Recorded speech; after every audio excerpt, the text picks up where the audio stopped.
మామూలు పార్టీకే మిత్రులకు నమస్కారం. బీజేపీ అధికారంలోకి రావడానికి 101 అబద్ధాలాడి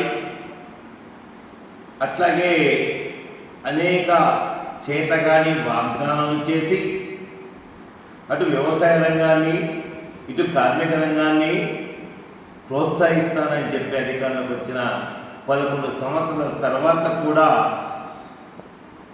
ఈ ఆదాని అంబానీ పాట పాడుతూనే ఉన్నాడు, కానీ ఇచ్చిన వాగ్దానాల్లో 0.1 కూడా అమలు జరగలేదని చెప్పేసి సిపిఐఎంఎల్ ప్రజాపంద మాస్ లైన్ భావిస్తూ ఉంది, ప్రకటిస్తూ ఉంది. ఈ నేపథ్యంలో తెలంగాణ రాష్ట్రంలో దాదాపుగా బీజేపీ ఎంపీలు 8 మంది గెలుపొందారు, 2 కేంద్ర మంత్రులు ఉన్నారు. ఏదైతే తెలంగాణ రాష్ట్ర ప్రజలు ఒక పార్లమెంటు నియోజకవర్గ ప్రజలు మా యొక్క నియోజకవర్గ సమస్యలు, తెలంగాణ సమస్యలు, కేంద్రంలో ప్రభుత్వం కాబట్టి ఒకవైపు డబుల్ ఇంజిన్ సర్కార్ అయితే మాకు ఎంతో ఉపయోగం అని చెప్పేసి అంటున్నారు, కాబట్టి కనీసం పార్లమెంటుకైనా పంపిద్దామని 8 మంది సభ్యుల్ని గెలిపించుకొని తెలంగాణ రాష్ట్రం, ఈ తెలంగాణ రాష్ట్రం 8 మంది గెలుపొందిన 2 మంత్రులు ఏం చేస్తున్నారని చెప్పేసి మేము ప్రశ్నిస్తూ ఉన్నాం. 2024 బడ్జెట్లో లేదా 2024 వివిధ ఏదైతే గ్రాంట్ల ద్వారా మనకు మంజూరైనయో ఆ నిధిని తీసుకురావడంలో 24-25 సంవత్సరంలో చూసుకున్నప్పుడు కేవలం 23% మాత్రమే ఈ ఫండ్స్ వచ్చినాయి. ఎవరు అడిగి డిమాండ్ చేసి రాలేదు. ఇది కేవలం ప్రధానంగా ఇవ్వాలి కాబట్టి ఆ మాత్రం ఇవ్వకపోతే 0 చూపిస్తే ప్రపంచంలో సిగ్గుపోతుందని చెప్పేసి కేంద్ర ప్రభుత్వమే నిధుల్ని విడుదల చేసింది. అంతేకాదు 25-26 సంవత్సరంలో సుమారుగా మన రాష్ట్రానికి రావాల్సిన 22,782 కోట్ల వివిధ గ్రాంట్ల నుంచి రావాల్సిన డబ్బు నుంచి దాదాపు ఇప్పుడు వచ్చింది కేవలం 4,213 కోట్లు మాత్రమే. అంటే కేవలం 18% మాత్రమే నిధులు వచ్చాయి. ఇక ఈ సంవత్సరం గడువు గత సంవత్సరం లాగా అయిపోతుంది. 40 రోజులు మాత్రమే గడువు ఉంది. ఈ 40 రోజుల్లో 2 మంత్రులు, పార్లమెంట్ సభ్యులు ఈ నిధుల్ని తీసుకురాకపోతే రాజీనామా చేయాలని చెప్పేసి సిపిఎంఎల్ ప్రజాపంద మాస్ లైన్ డిమాండ్ చేస్తూ ఉంది. మరోపక్క ఈ నిజామాబాద్ జిల్లా పార్లమెంట్ సభ్యుడు ఏదైతే పసుపు బోర్డు తెచ్చానని చెప్పేసి సంకలు గుద్దుకుంటా ఉన్నాడు, అయ్యా పసుపు బోర్డు పూర్తి స్థాయి నియామకం చేయండి, అట్లాగే పసుపు బోర్డుకు రావాల్సిన హక్కుల్ని, పసుపు బోర్డుకు రావాల్సిన అన్ని రకాల గ్రాంట్లని, శీతల గిడ్డంగుల్ని, అట్లాగే విదేశీ అమ్మకాలకు సంబంధించిన అంశాలను తీసుకురావాలని చెప్పి చెప్తా ఉన్నాం. ఎందుకంటే ఈ సంవత్సరం దిగుబడిలో దాదాపు 20-30% తగ్గిపోయింది. 25 క్వింటాలు రావాల్సిన దిగుబడి 18 క్వింటాలు వస్తుంది. ఇవాళ ధర చూసుకున్నప్పుడు చాలా తక్కువ ఉంది, నష్టపోతా ఉన్నారు. 15,000 రూపాయలు నిలకడగా ఉండే విధంగా చర్యలు తీసుకునే విధంగా, వ్యాపారుల సిండికేట్ అవతారానికి చెక్ పెట్టే విధంగా చర్యలు తీసుకోవాలని చెప్పేసి మేము గుర్తు చేస్తా ఉన్నాం. ఎందుకంటే ఈరోజు డబుల్ ఇంజిన్ సర్కార్ అయితేనే అభివృద్ధి సాధ్యమని చెప్పేసి చెప్తా ఉన్నారు. రెండవది, నిన్నగాక మొన్న జరిగిన గ్రామ పంచాయతీ, నిన్నగాక మొన్న జరిగిన మున్సిపల్ ఎన్నికల్లో బీజేపీ ప్రభుత్వం ఈ తెలంగాణ రాష్ట్రానికి అనేక వేల కోట్ల రూపాయలు నిధులు తెచ్చినామని చెప్పేసి ప్రచారం చేసి ఈరోజు అనేక పద్ధతుల్లో ఇవాళ అబద్ధాలతో కూడుకున్న విషయాన్ని కూడా మనం చూస్తూ ఉన్నాం. అది వాస్తవం కాదని చెప్పేసి కూడా మేము గుర్తు చేస్తా ఉన్నాం.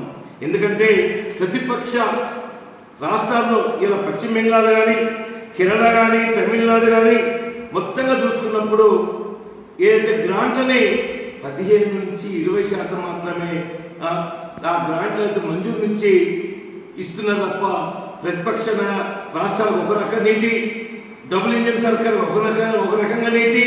దీన్ని వ్యతిరేకించాల్సిందిగా మేము విజ్ఞప్తి చేస్తూనే, మరోవైపు ఉపాధి హామీ చట్టంలో మోచేతికి బెల్లం పెట్టిన ఇవాళ సవరణలన్నింటినీ రద్దేసి పాత ఉపాధి హామీ చట్టాన్ని అమలు చేయాలని చెప్పేసి సిపిఎం ప్రజాపంద మాస్లైన్ డిమాండ్ చేస్తూ ఉంది. పెంచిన ధరలన్నింటినీ కూడా తగ్గించాలని చెప్పేసి మేము కోరుతూ, ఏదైతే అమెరికా భారత్ వాణిజ్య ఒప్పందాన్ని రద్దు చేయాలని చెప్పేసి ఏదైతే పన్నుల్ని విధిస్తుందో ఆ పన్నులు విధించడం తన సొంత దేశమైన అమెరికా సుప్రీంకోర్టు ఈరోజు తప్పు అని చెప్పేసి కొట్టేసింది. ఇకనైనా ట్రంప్ కానీ మోడీకి కానీ సిగ్గుండాలని చెప్పేసి, సిగ్గు రావాలని చెప్పేసి ఆ సుప్రీంకోర్టు తీర్పుని చూసైనా మనం మోడీ మనసు మార్చుకోవాలి.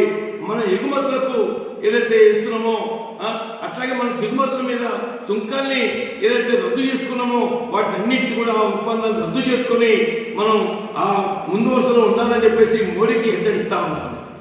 బీజేపీ ప్రభుత్వం అధికారంలోకి వచ్చి 11 సంవత్సరాలు పూర్తవుతుంది. ప్రధానంగా వాళ్ళు ఇచ్చినటువంటి హామీలు ఇప్పటికీ ఒక్కటి అమలు చేసినటువంటి పాపాన పోలేదు.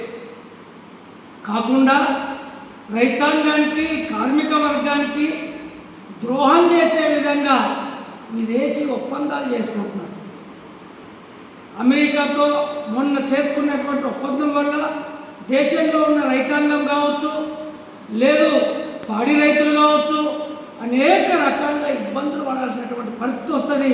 అక్కడనేమో 100కి 60-70% సబ్సిడీలు ఇచ్చి రైతాంగాన్ని ప్రోత్సహిస్తే మన దగ్గర 3% కూడా ఇవ్వరు. కాబట్టి అక్కడి నుంచి వచ్చినటువంటి వస్తువులతో మనం పోటీ పడలేము. కాబట్టి రైతాంగం ఆత్మహత్యలు చేసుకునేటటువంటి పరిస్థితి వస్తుంది. అదేవిధంగా కార్మిక వర్గం 12 గంటలు పనిచేసే విధంగా చట్టాన్ని తీసుకొచ్చిండ్రు. ఏళ్ళ నుంచి పోరాటాలు చేసి, రక్తతర్పణలు చేసి 8 గంటల పని విధానాలు తెచ్చుకుంటే 12 గంటల పని విధానాన్ని తీసుకొచ్చి కార్మిక వర్గాన్ని కోపముస్తున్నది మోడీ ప్రభుత్వం. ఇదే కాకుండా పసుపు బోర్డు తెచ్చినామని చెప్తున్నారు. మరి పసుపు బోర్డు తెచ్చి ఇప్పటిదాకా గతంలో స్పైసెస్ బోర్డు ఏదైతే ఉందో అవే విధానాలు ఇప్పటికి కొనసాగుతున్నాయి తప్ప ధర పెంచిన పాపాన పోలేదు, రైతాంగాన్ని అనుకున్న పాపాన పోలేదు, శీతల గిడ్డింగ్లు ఏర్పాటు చేసినటువంటి పరిస్థితి లేదు. కానీ మాటలు మాత్రం గొప్ప గొప్ప మాటలు చెప్తున్నారు, చేసేది చేతలలో ఏమాత్రం లేదు. ఇప్పటికైనా అమెరికా ఒప్పందాన్ని రద్దు చేసుకోవటం, పసుపు కొనుగోలు చేసి విదేశాలకు కూడా వీళ్ళే ఎగుమతులు చేసే విధంగా చర్యలు తీసుకోవటం, నూతన వ్యవసాయ విధానాన్ని తీసుకొస్తున్నామని చెప్పడం కాకుండా నూతన విద్యుత్ విధానాన్ని కూడా రద్దు చేయాలని చెప్పి, నూతనంగా వచ్చినటువంటి 3 చట్టాలను రద్దు చేయాలని చెప్పి సిపిఐఎంఎల్ ప్రజాపందం డిమాండ్ చేస్తుంది. కేంద్రం నుంచి వివిధ గ్రాంట్ల నుంచి రావాల్సిన డబ్బులు తీసుకురావడంలో వైఫల్యం చెందిన ఈ రాష్ట్రం నుంచి బీజేపీ 2 మంత్రులు, ఎంపీలు వెంటనే రాజీనామా చేయాలని చెప్పి డిమాండ్ చేస్తూ ఉన్నాం. ఉదాహరణకు 24-25 సంవత్సరంలో మనకు రావాల్సిన గ్రాంట్ల నుండి కేవలం 23% మాత్రమే సాధించారు. కానీ మిగతా మేజర్ శాతాన్ని వదిలిపెట్టేసుకున్నాం.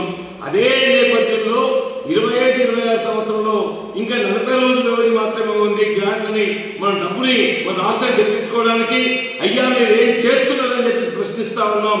మీరు ఈ గ్రాంట్లని మీరు సాధించకపోతే వెంటనే మీరు రాజీనామా చేయాల్సి వస్తుందని చెప్పేసి కూడా మేము గుర్తు చేస్తూ, మన రాష్ట్ర వాటా ఏదో పన్నుల వాటా నుంచి కూడా మనకు రావాల్సింది అనేక కోట్లు ఉన్నాయి, దాన్ని కేవలం ఒక రకంగా తక్కువ చేస్తా ఉన్నారని చెప్పేసి మేము గుర్తు చేస్తూనే, అదే సమయంలో ఇవాళ గ్రామ పంచాయతీకి రావాల్సిన ఏదైతే 15వ కమిషన్ డబ్బుని ఇవాళ 3,000 కోట్ల రూపాయలు రావాల్సిందే ఇంకో 1,000 కోట్లు మాత్రం 3 దఫాలు విడుదల చేశారు.